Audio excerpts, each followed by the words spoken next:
Selamat pagi pemirsa, bagaimana kabar Anda pagi hari ini? Semoga selalu sehat dan juga terhindar dari segala macam penyakit termasuk COVID-19. Karena memang sampai dengan saat ini pemerintah pusat masih belum mencabut masa pandemi COVID-19, jadi pastikan Anda tetap menjaga kesehatan. Pemirsa, iBreak pagi hari ini terasa begitu spesial karena dua tamu kehormatan sudah hadir di studio kami dan kami akan membahas terkait dengan yang namanya DBHCHT, Dana Bagi Hasil Cukai Hasil Tembakau, di mana singkatnya dana ini dialokasikan oleh negara kepada sebuah daerah untuk membiayai kebutuhan masing-masing daerah berdasarkan angka persentase pendapatan negara tertentu. Contohnya adalah dari pungutan barang kena cukai yaitu rokok. Jadi, sangat penting bagi masyarakat jika memang Anda merokok, lebih baik dan lebih disarankan membeli rokok dengan pita cukai supaya nanti juga Anda bisa berkontribusi untuk membangun daerah tempat tinggal Anda. Nah, sebelum saya perkenalkan dua narasumber yang hadir di studio kami, kita lihat berikut adalah video terkait dengan gempur rokok ilegal yang bisa kita lakukan bersama-sama. Rokok tanpa disertai cukai itu masih saja beredar meski jelas melanggar peraturan yang tentu saja ada sanksi yang menyertainya. Namun, hal itu tampaknya tidak membuat takut produsen maupun penjual rokok ilegal. Dalam Undang-Undang Cukai Nomor 39 Tahun 2000, pelanggaran dalam menyalurkan dan menjual rokok ilegal merupakan pidana dan dapat dikenakan pidana penjara paling sedikit 1 tahun dan paling banyak 5 tahun. Selain itu, pelanggar juga akan mendapat denda hingga 10 kali nilai cukai yang seharusnya dibayar. Sosialisasi hingga upaya tegas pemberantasan rokok ilegal sejatinya juga sudah dilakukan secara masif oleh pihak terkait, mulai bea cukai hingga perangkat daerah. Namun tetap saja peredaran rokok ilegal masih saja terjadi. Padahal jika hal ini bisa dihindari, daerah akan mendapat banyak manfaat melalui Dana Bagi Hasil Cukai Hasil Tembakau atau DBHCHT. DBHCHT merupakan penerimaan negara yang dialokasikan kepada daerah penghasil cukai hasil tembakau sebesar 2%. Di antaranya ditujukan untuk mendanai peningkatan kualitas bahan baku, pembinaan industri, serta pembinaan lingkungan sosial. Singkatnya, dana ini bisa dimanfaatkan untuk mendorong perekonomian daerah serta kesejahteraan masyarakat. Selain bisa membantu pembangunan daerah, Anda juga bisa membantu mensejahterakan masyarakat di sekitar Anda dengan tetap membeli barang-barang dengan pita cukai, salah satunya adalah rokok. Sekarang saya akan kenalkan dua narasumber yang sudah hadir menemani saya di studio. Yang pertama ada Ibu Bupati Mojokerto, Ibu Dr. Ikvina Fahmawati MSI. Assalamualaikum Ibu Ikvina. Waalaikumsalam warahmatullahi wabarakatuh. Jauh-jauh dari Kabupaten Mojokerto ke Surabaya, kabar sehat Ibu? Alhamdulillah, sehat luar biasa. Sehat luar biasa. Dan juga ada yang tengah berbahagia karena merayakan hari jadi instansinya. Ada Bapak Kepala Bea Cukai Sidoarjo, Bapak Pancoro Agung. Assalamualaikum Pak Agung. Waalaikumsalam, Mas. Sehat Pak Agung? Alhamdulillah sehat, Mas. Alhamdulillah. Saya dengar Bea Cukai sedang berulang tahun di 1 Oktober, betul Pak Agung? Benar, jadi hari ini kebetulan acara apel luar biasa atau apel khusus ya di Bea Cukai seluruh Indonesia. Kebetulan kami mengikuti ini, jadi saya sampaikan sekaligus dengan tagline-nya Kolaborasi membangun negeri, Bea Cukai makin baik. Siap, itulah Bea Cukai sudah berkolaborasi membangun negeri, jadi kita sebagai masyarakat juga harus bisa bergotong royong bersama-sama membangun negeri tercinta. Saya pertama ingin ke Ibu Bupati Mojokerto. Ibu, seberapa mengkhawatirkan kondisi saat ini terkait peredaran rokok ilegal, terkait dengan cukai ilegal, khususnya di wilayah jenengan, Ibu? Kalau terkait masalah tersebut, saya boleh bilang alhamdulillah gitu Mas Oki, karena dari tahun 2021 itu dilaporkan di 18 wilayah kecamatan kami itu tidak ditemukan dan tidak ada laporan terkait dengan barang kena cukai ilegal pada hasil tembakau seperti itu. Jadi per 2021 di 18 kecamatan sama sekali tidak ditemukan adanya peredaran rokok maupun cukai ilegal. Ya. Apa yang akhirnya bisa membuat demikian, Ibu? Ya. Mudah-mudahan ini karena keberhasilan dari sosialisasi yang kita lakukan, karena sebetulnya terkait dengan kegiatan tersebut, upaya untuk pemberantasan barang kena cukai hasil tembakau yang ilegal ini sudah dilakukan secara kontinu setiap tahunnya. dan upaya-upaya untuk memberikan informasi kepada masyarakat terkait dengan ciri-ciri dari barang kena cukai ilegal itu seperti apa, dan kemudian apa yang harus dilakukan kepada masyarakat, dan untuk apa masyarakat perlu melakukan itu. Itu selalu kita sampaikan di semua lini masyarakat. Tahun 2021 kemarin kita mengutamakan pada tokoh-tokoh agama, tokoh-tokoh masyarakat, berikut juga organisasi-organisasi kemasyarakatan, sehingga kemudian mudah-mudahan dari kegiatan-kegiatan yang sudah dilakukan tersebut, peningkatan pengetahuan masyarakat terkait dengan barang kena cukai ilegal khususnya hasil tembakau ini bagus, sehingga kemudian bersama-sama bisa mencegah terjadinya hal tersebut. Alhamdulillah, jadi sosialisasi yang dilakukan pemerintah ternyata sudah sampai banget di masyarakat, sehingga per tahun 2021 di 18 kecamatan sudah hasilnya nihil, tidak ditemukan adanya peredaran rokok ataupun cukai ilegal. Saya ingin memverifikasi ke Pak Agung. Pak Agung, tadi Ibu mengatakan bahwa di Kabupaten Mojokerto per 2021 sudah nihil hasilnya peredaran rokok ilegal. Nah, sejauh ini memang seperti apa peredaran aktualnya Pak Agung, dan ketika akhirnya perlu penindakan ini melibatkan siapa saja Bapak? Ya, terima kasih Mas. Jadi untuk peredaran rokok ya secara nasional dulu ya. Secara nasional di tahun 2021 itu peredaran rokoknya kurang lebih 3% yang ilegal. Namun tahun 2022 ini sesuai survei dari UGM ini kemarin dinyatakan bahwa masih ada peredaran rokok ilegal sekitar 4,2%. Berarti ada kenaikan secara nasional. Namun kalau kita melihat wilayah kerja kami ya, tentunya Kabupaten Mojokerto, Kota Mojokerto, Kabupaten Surabaya, Kota Surabaya dan Kabupaten Sidoarjo, memang kalau dibanding dari empat kota ini, Mojokerto atau Kabupaten Mojokerto itu masih apa yang tadi disampaikan Bu Ivina benar, memang masih low risk lah dari hasil penindakan. Namun tetap kami melakukan kegiatan terus ya, walaupun dikatakan sifatnya low risk, itu tetap kita harus waspada. Karena apa? Di Kabupaten Mojokerto ini ada namanya tol Sumo ya, Surabaya Mojokerto ini ya. Ini yang selalu kita lakukan penindakan, selalu banyak sekali di situ.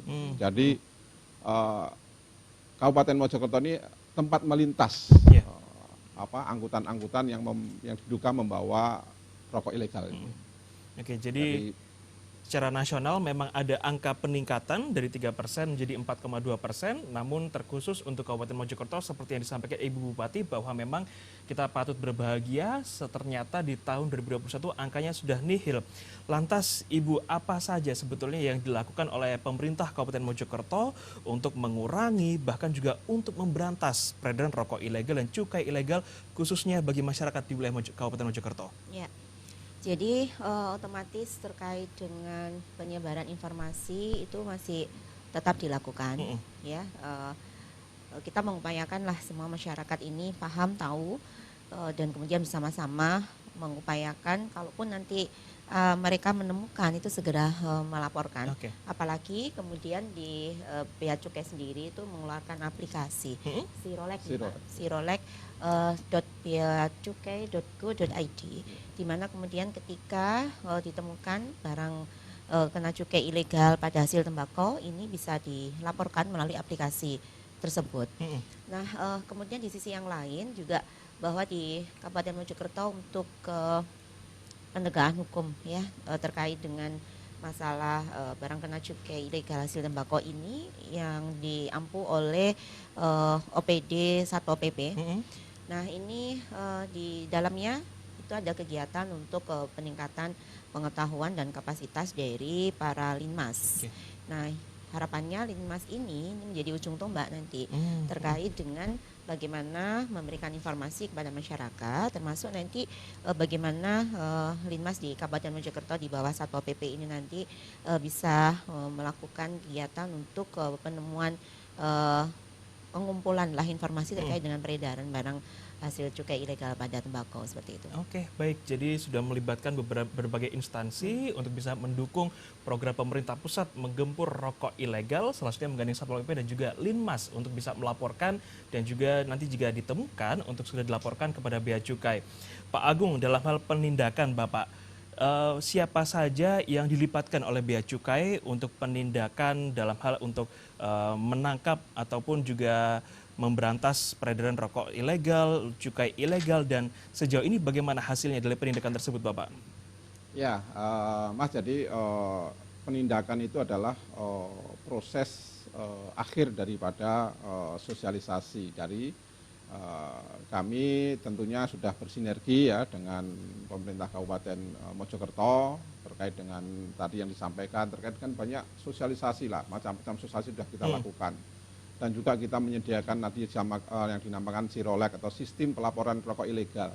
Nah, tentu dari semua yang sudah kita lakukan ini ada namanya penindakan kalau memang para pelaku usaha ini tidak memenuhi aturan-aturan yang sudah diatur, sehingga kami tentu melakukan penindakan ini selalu kita melibatkan khususnya pemerintah Kabupaten Mojokerto ya dengan rekan-rekan di lapangan dengan operasi bersama selalu kita libatkan, dan tak lupa juga kami juga melibatkan aparat penegak hukum yang lain, TNI Polri, Kejaksaan selalu kita libatkan dalam hal ini karena ini memberikan efek jera kepada masyarakat sehingga supaya mereka atau teman-teman atau para pelaku yang ilegal ini bisa sadar ya, sehingga bisa membuat rokok dengan cara resmi nanti. Ya. Jadi penindakan ini adalah langkah akhir yang dilakukan oleh kawan-kawan Bea Cukai dengan harapan semoga tidak dilakukan. Artinya jika tidak dilakukan, masyarakat sudah teredukasi dengan maksimal untuk tidak membeli bahkan membuat rokok ilegal maupun pita cukai ilegal. Pemirsa, jangan kemana-mana, iBreak akan segera kembali usai jeda berikut.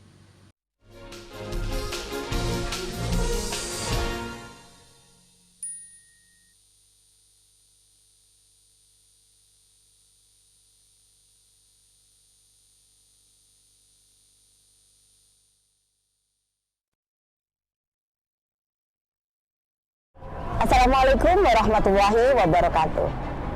Menggempur rokok ilegal adalah tugas kita bersama. Harus ada kerjasama yang baik antara masyarakat, pemerintah, juga aparat penegak hukum. Rokok ilegal adalah rokok yang tidak dilekati pita cukai rokok, rokok dengan pita cukai bekas, rokok dengan pita cukai palsu, dan rokok dengan pita cukai yang salah peruntukan. Rokok ilegal juga tidak mematuhi peraturan pemerintah terkait pemasangan peringatan kesehatan bergambar, sehingga informasi bahaya merokok tidak tersampaikan kepada masyarakat. Jika peredaran rokok ilegal dapat dicegah, maka pendapatan negara melalui cukai akan meningkat. Mari bersama kita perangi rokok ilegal. Wassalamualaikum warahmatullahi wabarakatuh.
Pemirsa, Anda kembali bersama kami di iBreak. Saya masih bersama dengan Ibu Bupati Mojokerto, Ibu Dr. Ikvina Fahmawati MSI, dan juga Kepala Bea Cukai Sidoarjo, Bapak Pancoro Agung. Saya ingin ke Ibu Bupati terlebih dahulu. Ibu, kalau kita tahu secara geografis, Kabupaten Mojokerto ini lebih tinggi dibandingkan kota Surabaya, sehingga lebih menghidupkan untuk tanaman-tanaman, untuk tumbuh subur. Nah, seberapa besar Ibu potensi industri pertanian dan juga khususnya tembakau di Kabupaten Mojokerto? Ya, baik. Jadi di Kabupaten Mojokerto untuk potensi pertanian dan industri tembakau itu kurang lebih ada sekitar 500 hektar. Tetapi untuk lahan pertanian yang ditanami oleh tembakau oleh petani-petani di Kabupaten Mojokerto itu kurang lebih 230 hektar. Nah, ini tersebar justru di dataran rendah di Kabupaten Mojokerto. Oh, oke.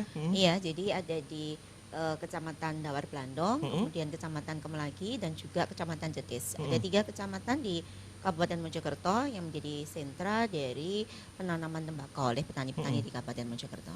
Oke, baik. Ternyata kalau di wilayah Kabupaten Mojokerto sendiri lebih tumbuh subur di dataran yang lebih rendah dibandingkan yang lebih tinggi, sehingga ini juga menjadi catatan khusus di bagi Kabupaten Mojokerto dengan hasil pertaniannya dan juga hasil tembakaunya.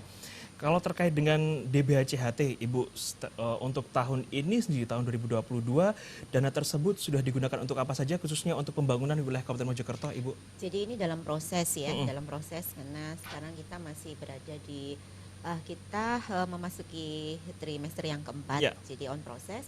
Jadi terkait dengan DBHCHT di Kabupaten Mojokerto, ini pemanfaatannya kita tentu patuh pada aturan, karena ada aturan dari Menteri Keuangan Republik Indonesia nomor 215 garing PMK.07 garing 2021 bahwa terkait dengan DBHCHT itu penggunaannya ada persentasenya. Nah, kita sesuai dengan persentase tersebut. Jadi ada 3 bidang kesejahteraan masyarakat, kemudian bidang penegakan hukum, dan juga bidang kesehatan. Nah, yang sekarang ini sudah berproses ini. Tiga-tiganya kita berproses, khususnya di bidang kesehatan ini sudah dilakukan, kita pakai 40% dari DBHCHT ini adalah untuk pembangunan, renovasi dan pemeliharaan dari 17 pustu di Kabupaten Mojokerto, dan juga di salah satu rumah sakit pemerintah daerah di Kabupaten Mojokerto, yaitu Rumah Sakit R.A. Basuni yang kebetulan memang berada di wilayah utara sungai, tempat di mana tadi sentra untuk penanaman tembakau di Kabupaten Mojokerto berada. Nah, memang Kabupaten Mojokerto saat ini kita juga sedang fokus bagaimana kita menyelesaikan permasalahan stunting di Kabupaten Mojokerto dengan memaksimalkan fungsi dari pustu. Kita punya 55 pustu dan untuk tahun ini 17 pustu itu kita renovasi dengan dana dari DBHCHT, sehingga ini sangat membantu sekali untuk masyarakat kami. Di sisi yang lain juga bahwa untuk kesejahteraan bidang kesejahteraan masyarakat ini ada kegiatan untuk peningkatan kualitas dari tembakau itu sendiri. Jadi untuk para petani-petani tembakau, termasuk juga untuk pemberian bantuan sosial. Pemberian bantuan sosial ini khusus sesuai dengan aturannya adalah untuk para petani tembakau, kemudian juga para pekerja pabrik rokok, dan juga bisa untuk penerima bantuan-bantuan yang lain yang ditetapkan oleh pemerintah daerah seperti itu. Baik, jadi selain untuk kesejahteraan masyarakat, juga untuk kesehatan, bahkan juga untuk penegakan hukum, itulah manfaat dari dana bagi hasil cukai hasil tembakau atau DBHCHT. Pak Agung, saya tertarik di mana ketika saya berkeliling ke daerah-daerah tertentu, bahkan juga di 4 wilayah kerja Anda, di Kabupaten Sidoarjo, Kota Surabaya, Kabupaten dan Kota Mojokerto, ini seringkali kita menemukan spanduk bertuliskan gempur rokok ilegal. Artinya seberapa serius tagline ini untuk dilaksanakan di masing-masing daerah, Bapak? Ya, gempur rokok ilegal itu memang tagline yang dibuat oleh Bea Cukai beberapa tahun yang lalu lah ini sebenarnya. Namun ini adalah juga saya sampaikan di sini tadi adalah merupakan tahapan yang tadinya kita lakukan pembinaan dengan sosialisasi kepada seluruh para pengusaha rokok, ya misalkan juga masyarakat dengan cara memberikan edukasi, memberikan begini istilahnya rokok ilegal itu seperti ini ya, ada yang tanpa pita cukai dan lain sebagainya. Nah, setelah kita lakukan sosialisasi, edukasi pada masyarakat, masih adanya kecurangan-kecurangan itu, akhirnya kita lakukan dengan gempur rokok ilegal ini. Dan tentu gempur rokok ilegal ini tidak sendiri kita lakukan. Kita juga memanfaatkan DBHCHT yang sudah diberikan kepada pemerintah daerah, sehingga kita merangkul bersama-sama terus melakukan gempur rokok ilegal ini, dan sangat efektif sekali ini. Oke, nah saya tertarik dengan tadi satu kata yang Anda ucapkan, Pak Agung, terkait dengan kecurangan. Artinya tadi Anda juga menyampaikan data bahwa secara nasional ini peredaran ilegal ini masih naik dari yang sebelumnya 3% menjadi 4,2%. Lantas sebetulnya apa yang membuat pemberantasan ini begitu sulit dilakukan, bahkan masih terjadi kenaikan secara nasional, Bapak? Ya. Sebenarnya kenaikan dari 3% menjadi 4% itu salah satu akibatnya adalah penyebabnya adalah kenaikan tarif ya. Salah satu dari ada kenaikan tarif. Sehingga pengusaha ini agak memperlambat produksinya. Oke. Sehingga pasar ada kekosongan. Kalau sudah kekosongan, nah mereka pelaku-pelaku yang ilegal ini masuklah gitu. Yeah. Jadi ada kenaikan persentase dari 3 menjadi 4,2 tadi. Namun ini sudah kita antisipasi sebetulnya. Justru dengan gembur rokok ilegal inilah kita mampu menekan kembali, dan insya Allah nanti tahun depan bisa kembali dan bahkan di bawah 3% nanti. Amin. Tentu itu yang kita harapkan. Artinya jika semakin turun, masyarakat juga semakin sadar kenapa pentingnya bagi kita untuk mengkonsumsi. Kalau Anda merokok berarti membeli rokok dengan pita cukai atau membeli barang-barang yang terkena cukai secara legal. Dan juga kami ingatkan pemirsa, nanti di segmen berikutnya kami juga akan membuka layanan interaktif. Jadi bagi para pemirsa yang ingin berdialog dengan Ibu Bupati maupun Bapak Kepala Bea Cukai, Anda bisa lakukan telepon langsung di 031 732 1308. 031 732 1308. Kami akan buka layanan interaktif di segmen berikutnya. Jadi jangan kemana-mana, tetaplah bersama kami.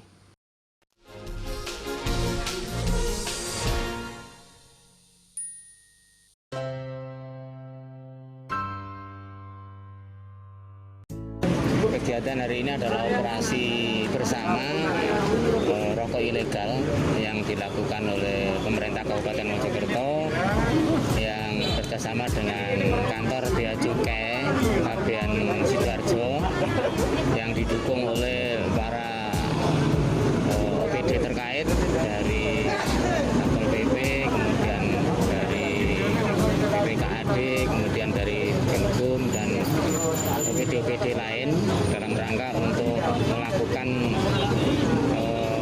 operasi yang kita sisir. Kita punya indikasi bahwa di perbatasan Mojokerto Pasuruan ini kan Pasuruan kan sentranya, sehingga kita melakukan operasi di sini. Pada waktu itu kita lakukan kajian di kantor Bea Cukai dengan Pak Kepala Bea Cukai Pak Panjaro Agung bahwa ini menjadi sasaran yang dilakukan operasi di pasar Desa Sedati, Kecamatan Ngoro. Memang ada beberapa indikasi, tapi hari ini kita tidak menemukan, hanya menemukan satu yang tidak ada cukainya. Pengakuannya itu karena tester. Oke. Tapi beberapa tempat tadi menyampaikan bahwa kurun waktu 1 tahun belakangan memang ada yang menawarkan rokok yang tidak bercukai, tidak ada pita cukainya. Buat ke masyarakat sih intinya sama aja. Ke pedagang juga sudah disampaikan tadi selama kegiatan offset juga disampaikan bahwa kalau ada yang menawarkan rokok ilegal supaya tidak dilayani, baik itu sales maupun pembeli. Tujuannya apa? Supaya mencegah kebocoran penerimaan cukai, karena salah satu penyumbang cukai terbesar adalah hasil tembakau, dalam hal ini rokok. Makanya kalau ada rokok ilegal jangan dibeli, kalau ada boleh dilaporkan kepada kami Bea Cukai terdekat.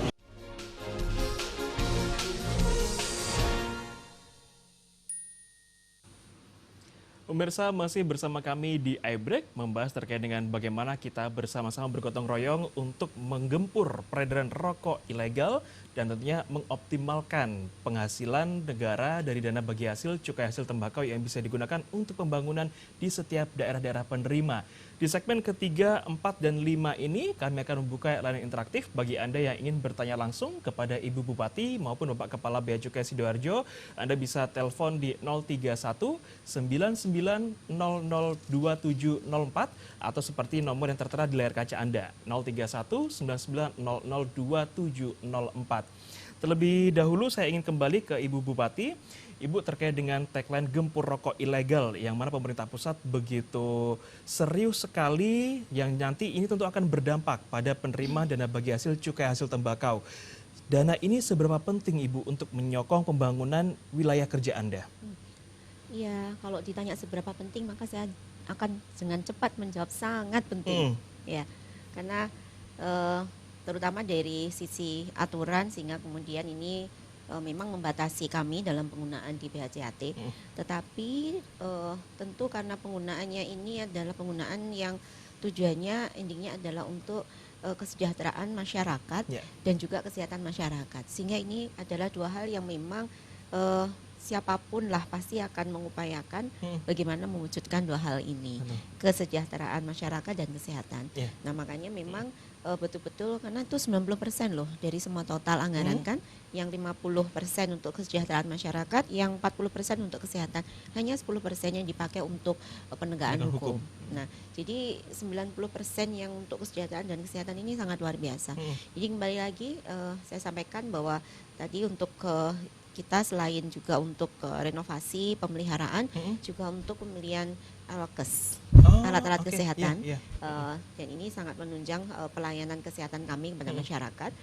Di sisi yang lain bahwa upaya untuk peningkatan kesejahteraan ini memang selain bagaimana kita mengembalikan untuk dana bagi hasil cukai ini kepada para petani tembakau begitu ya, upaya-upaya bagaimana untuk peningkatan kualitas dari hasil panennya. Jadi otomatis ada kegiatan-kegiatan BIMTEK untuk para petani-petani, untuk mulai bagaimana pengadaan bibitnya, kemudian proses penanamannya, sampai kemudian proses panen dan pasca panen, sehingga didapatkan kualitas tembakau yang baik seperti itu.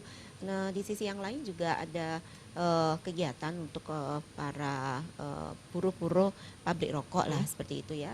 Mereka ini juga mendapatkan bantuan tunai langsung dari DBHJAT ini. Di sisi yang lain juga ada dana khusus dari DBHJAT ini juga untuk para pekerja pabrik rokok yang terkena PHK. Nah ini juga mendapatkan bantuan dan juga mendapatkan pelatihan terkait dengan ketenaga kerjaan, bagaimana kemudian setelah pasca berhenti bekerja sebagai buruh di pabrik rokok, karyawan di pabrik rokok, kemudian dia punya kemampuan, keterampilan yang lain dalam hal untuk bekerjanya di bidang yang lain seperti itu. Jadi ada pelatihan yang ini masuk di Dinas Tenaga Kerja untuk melatih mereka seperti itu. Baik, jadi penggunaan dana bagi hasil cukai hasil tembakau ini bisa langsung dirasakan oleh masyarakat, karena tadi dikatakan bahwa untuk para petani tembakau juga sudah ada BIMTEK-nya, sudah untuk pengayaan dan juga penambahan alat-alat industri yang bisa digunakan dalam hal pertaniannya. Bahkan untuk para buruh pun juga bisa dirasakan dan juga ada bantuan langsung tunai. Itulah mengapa penting bagi kita atau Anda yang merokok untuk membeli rokok ilegal. Rokok ilegal maksud kami dengan pita cukai dan juga memberantas peredaran rokok ilegal. Pak Agung, ada telepon? Oke, coba kita angkat. Kami sapa, selamat pagi. Ya, pagi. Ya, dengan Ibu siapa, di mana? Saya Rani dari Mojokerto. Ibu Rani dari Mojokerto, silahkan. Ingin bertanya kepada siapa, Ibu Rani? Sudah ada Ibu Bupati dan juga Pak Kepala Bea Cukai Sidoarjo? Mungkin ke Kepala Bea Cukai Sidoarjo. Oke, baik. Silakan. Apa yang ingin ditanyakan, Ibu Rani? Jadi penggunaan dana hasil cukai ini apakah hanya untuk buruh rokok dan petani tembakau saja, atau bisa untuk masyarakat umum seperti bantuan sosial karena pandemi seperti sekarang? Oke. Ada lagi, Ibu Rani?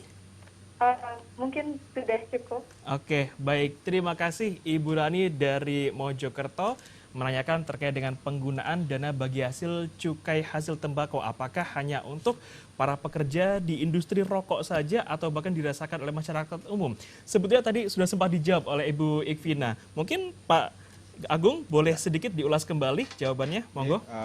Terima kasih Bu Rani atas pertanyaannya.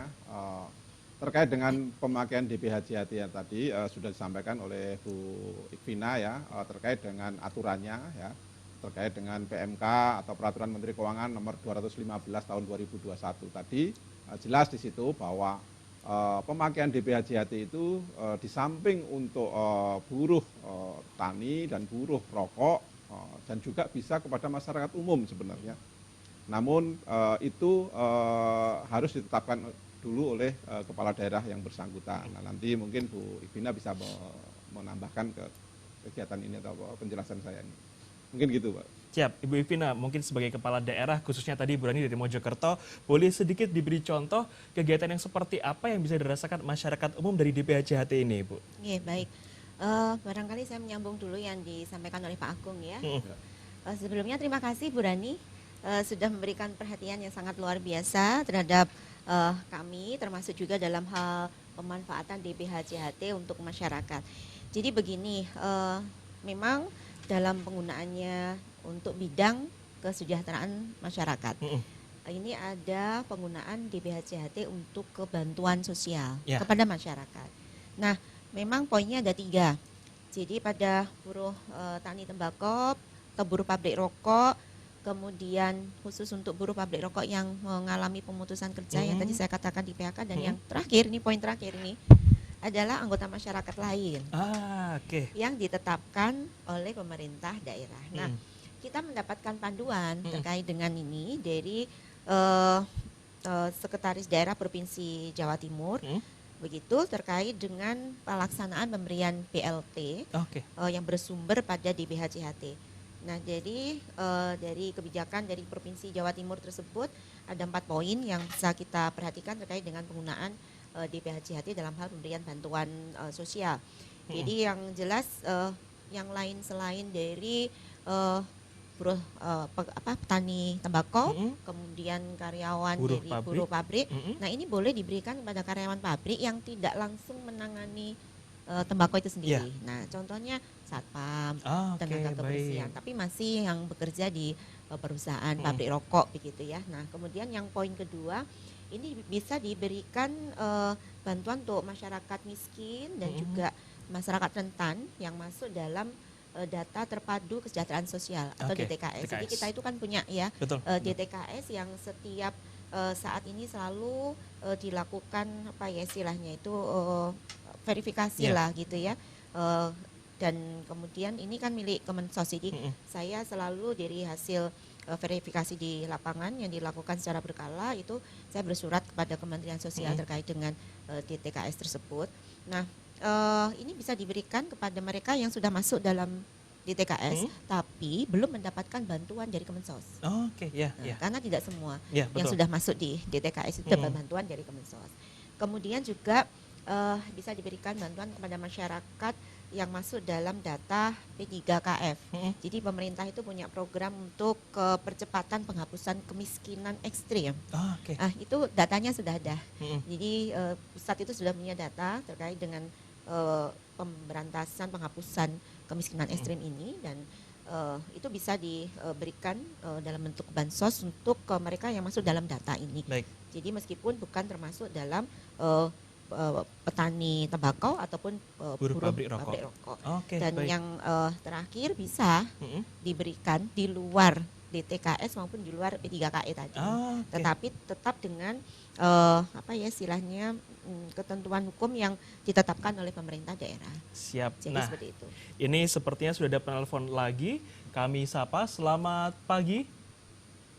Halo. Ya, selamat pagi Pak Bambang. Betul, dari mana Bapak? Selamat pagi, saya Pak Bambang dari Trawas, Mojokerto. Dari Trawas, Mojokerto. Silakan Bapak, apa yang ingin ditanyakan?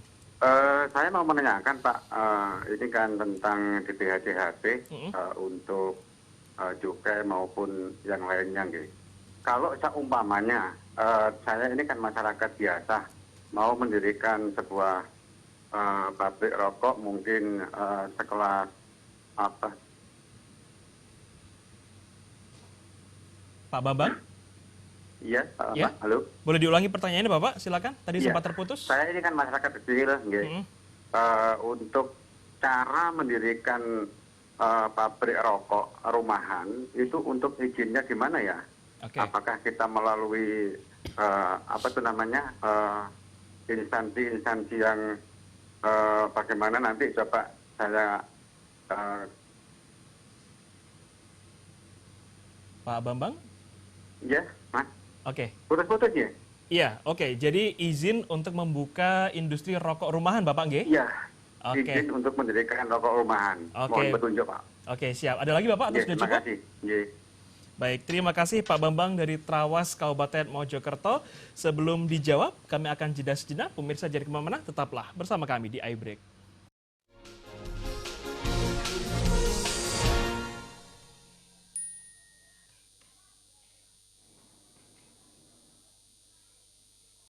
Assalamualaikum warahmatullahi wabarakatuh. Menggempur rokok ilegal adalah tugas kita bersama. Harus ada kerjasama yang baik antara masyarakat, pemerintah, juga aparat penegak hukum. Rokok ilegal adalah rokok yang tidak dilekati pita cukai rokok, rokok dengan pita cukai bekas, rokok dengan pita cukai palsu, dan rokok dengan pita cukai yang salah peruntukan. Rokok ilegal juga tidak mematuhi peraturan pemerintah terkait pemasangan peringatan kesehatan bergambar, sehingga informasi bahaya merokok tidak tersampaikan kepada masyarakat. Jika peredaran rokok ilegal dapat dicegah, maka pendapatan negara melalui cukai akan meningkat. Mari bersama kita perangi rokok ilegal. Wassalamualaikum warahmatullahi wabarakatuh.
Terima kasih pemirsa, Anda masih bersama kami di iBreak. Tadi sebelum jeda sudah ada penelpon dari Trawas Kabupaten Mojokerto, Pak Bambang, yang menanyakan terkait dengan bagaimana jika beliau ingin mendirikan usaha industri rokok rumahan. Izinnya seperti apa?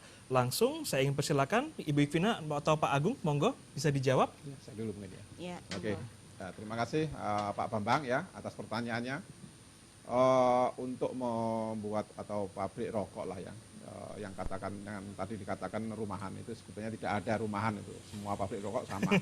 Jadi ada persyaratan yang jelas harus ada persyaratan secara administrasi maupun secara fisik ya.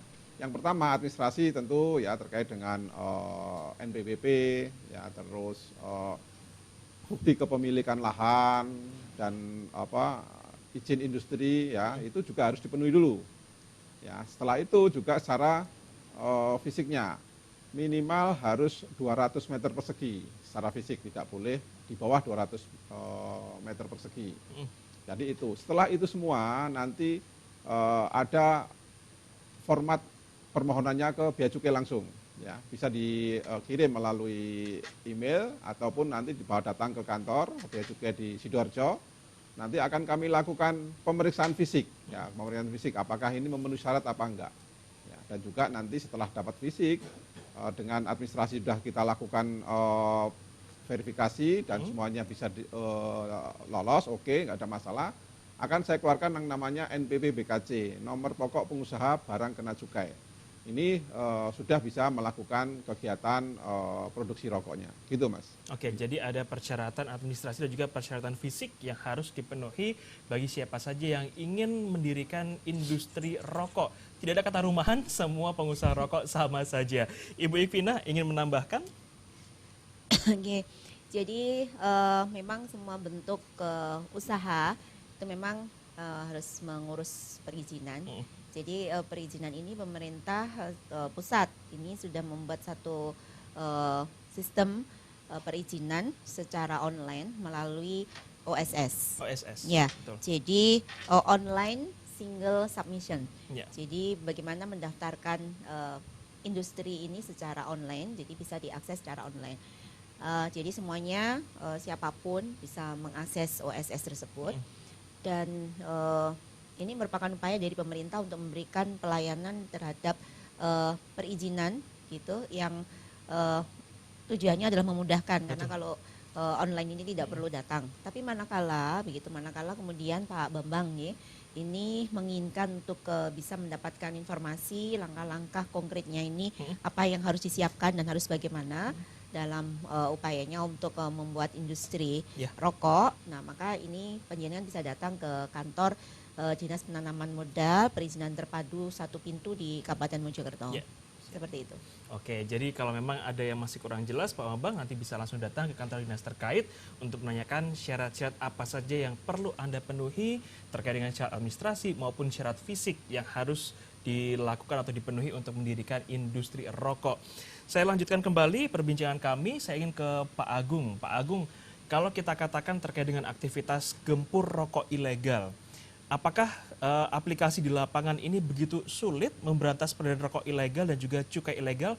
Jika memang sulit, apa yang membuat hal ini demikian, Bapak?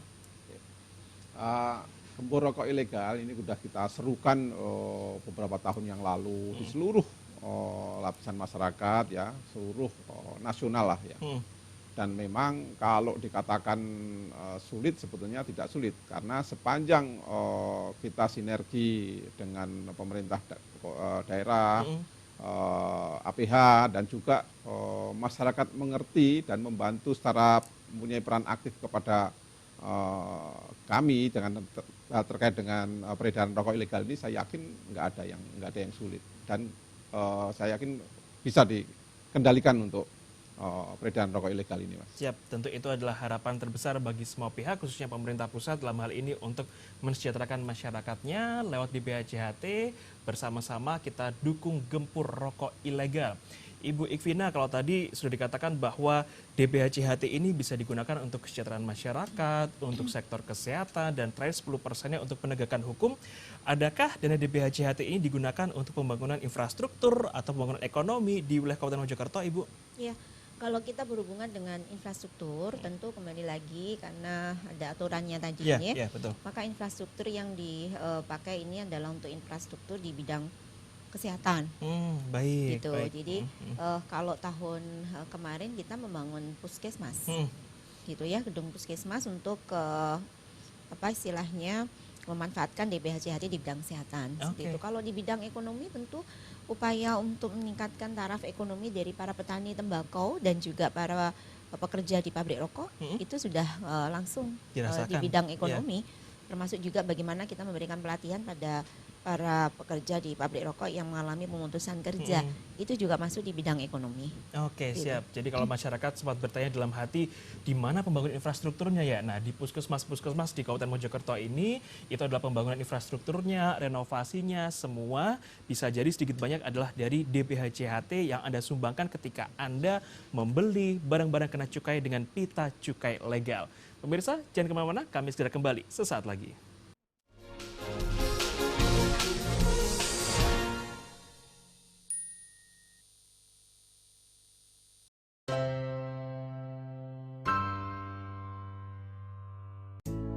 Kegiatan hari ini adalah operasi bersama rokok ilegal yang dilakukan oleh pemerintah Kabupaten Mojokerto yang bekerjasama dengan kantor Bea Cukai Kabupaten Sidoarjo yang didukung oleh para OPD terkait dari Satpol PP, kemudian dari BPKAD, kemudian dari Kemkum dan OPD-OPD lain dalam rangka untuk melakukan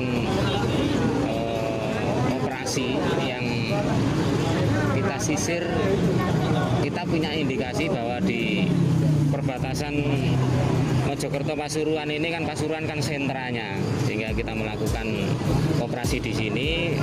Pada waktu itu kita lakukan kajian di kantor Bea Cukai dengan Pak Kepala Bea Cukai Pak Panjaro Agung bahwa ini menjadi sasaran yang dilakukan operasi di pasar Desa Sedati, Kecamatan Ngoro.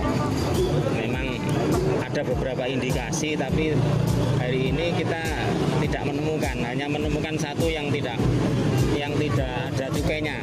Pengakuannya itu karena tester. Oke. Tapi beberapa tempat tadi menyampaikan bahwa kurun waktu 1 tahun belakangan memang ada yang menawarkan rokok yang tidak bercukai, tidak ada pita cukainya. Buat ke masyarakat sih intinya sama aja. Ke pedagang juga sudah disampaikan tadi selama kegiatan Oksar juga disampaikan bahwa kalau ada yang menawarkan rokok ilegal supaya tidak dilayani, baik itu sales maupun pembeli. Tujuannya apa? Supaya mencegah kebocoran penerimaan cukai, karena salah satu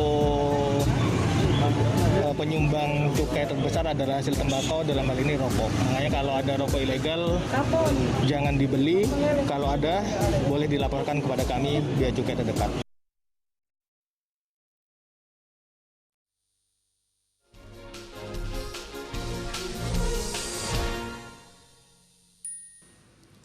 Terima kasih pemirsa, Anda masih setia bersama kami di iBreak. Sudah segmen terakhir, waktunya singkat. Saya ingin to the point, langsung ke Ibu Ikvina terlebih dahulu.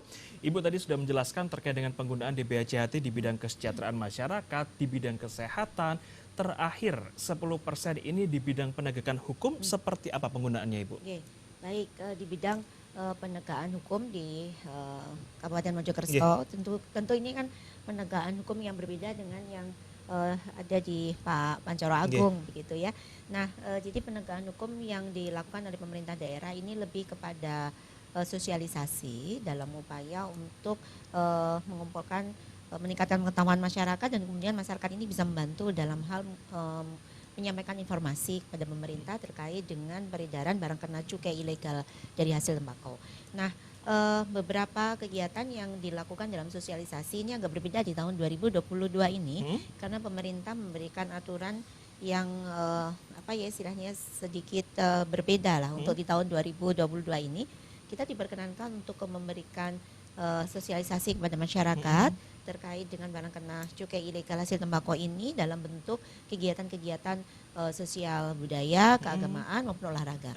Sehingga di Kabupaten Mojokerto sendiri kita sudah membuat satu perencanaan untuk kegiatan untuk bidang keagamaan. Sosialisasi terkait dengan barang kena cukai ilegal hasil tembakau ini dilakukan dengan menggandeng Cak Nun dan Yai Kanjeng ya. Nanti akan dilakukan sosialisasi dalam bentuk ngaji bareng begitu. Kemudian yang kedua untuk kegiatan seni budaya nanti akan ada ludruk. Mudah-mudahan nanti bisa dengan kirun dan Cak Percil begitu ya. Ya. Nanti insya Allah ini akan dilakukan di wilayah Utara Sungai kalau ngaji bareng Cak Nunnya dan Yai Kanjeng nanti dilakukan di area Mojosari begitu. Kemudian kita juga melaksanakan kegiatan yang dikemas dalam bentuk olahraga. Nah, dalam bentuk olahraga ini ada 2 agenda, yaitu sepeda bareng, jadi kegiatan olahraga yang bisa melibatkan banyak masyarakat gitu ya. Dan juga olahraga senam bersama. Mungkin yang kita pilih barangkali Zumba bersama untuk kegiatan senam yang bisa diikuti oleh banyak orang dan lebih bisa istilahnya ada happy-happy-nya lah di situ gitu ya. Nah, sehingga dalam hal ini nanti kegiatan-kegiatan ini kita harapannya bisa menyampaikan secara langsung terkait dengan apa itu barang kena cukai ilegal hasil tembakau, apa yang harus dilakukan oleh masyarakat. Nah, tentu ini akan kita sampaikan oleh kegiatan-kegiatan ini. Ini merupakan penyampaian secara langsung. Nah, di sisi yang lain kita juga menyampaikannya dalam bentuk media-media, baik media elektronik seperti saat ini merupakan bagian dari upaya kita menyampaikan informasi kepada masyarakat, juga dalam bentuk podcast, untuk medsos yang lain, itu dalam bentuk istilahnya itu gambar-gambar, pernyataan-pernyataan, informasi-informasi yang masyarakat ini akan dengan mudah untuk bisa menangkap dan memahami terkait dengan apa itu barang kena cukai ilegal hasil tembakau dan apa yang harus dilakukan. Intinya seperti itu. Baik, nah Ibu Ikvina tadi di segmen pertama kalau saya tidak salah sempat mengatakan bahwa dalam hal penegakan hukum atau pemberian sosialisasi terkait dengan bagaimana masyarakat harus mengkonsumsi barang dengan pita cukai legal ini melibatkan Satpol PP, Ya, betul. Satuan Polisi Pamong Praja. Berarti Satpol PP ini sangat berperan aktif Ibu dalam hal ini. Iya. Jadi memang untuk bidang penegakan hukum, ini OPD pengampunnya memang Satuan Polisi Pamung Praja. Jadi mulai dari istilahnya penyampaian informasi, kemudian juga Satpol PP ini menerjunkan dari timnya untuk ke bawah, ya, untuk melakukan analisis intelijen lah, semacam penyamaran begitu, untuk bisa masuk ke toko-toko, kios-kios, warung-warung yang kecil-kecil itu untuk bisa istilahnya mendapati, menemukan adanya barang kena cukai ilegal hasil tembakau. Dan dari laporan memang ada yang masuk yang dilakukan oleh teman-teman Satpol PP ini dari bulan Juli Agustus 2022 ini. Ada beberapa laporan yang juga masuk ke Sirelok tadi terkait dengan temuan ada ditemukan di warung-warung yang karena memang biasanya justru yang ilegal ini jualnya itu tidak dalam yang bentuk tidak terlihat jelas, betul gitu ya, bukan di toko-toko besar yang grosir-grosir, ya betul. Di pasar besar pun juga mungkin sekarang kemarin kita turun ya, saya sama Pak Pancoro Agung kita dengan Bea Cukai Sidoarjo kita turun langsung ke pasarnya kita gitu ya. Kita tidak menemukan, masyarakat juga cukup paham gitu. Nah, makanya kan itu tadi sembunyi-sembunyinya. Ya, harus menyamar. Iya. Karena mereka juga punya cara sendiri. Mereka tahu, sebetulnya mereka tahu bahwa itu tidak boleh. Gitu. Ini melanggar aturan karena pemerintah memang sudah membuat aturan dan memang harus ditegakkan bersama. Sebetulnya para pelaku juga tahu. Itulah makanya kemudian mereka barangkali mengedarkannya juga mencari cara yang aman untuk mereka. Nah, kita pun juga menyikapinya dengan menerjunkan teman-teman yang bergerak di Satpol PP tersebut. Oke, baik. Terakhir Pak Agung, apa yang ingin Anda sampaikan kepada masyarakat khususnya terkait dengan bagaimana kita bersama-sama menggempur rokok ilegal, Bapak? Sebelumnya saya ucapkan terima kasih ya khususnya kepada Bu Ikvina ya, Kabupaten Mojokerto yang sangat luar biasa atas sinerginya dengan kami ya, sama-sama melakukan gempur rokok ilegal.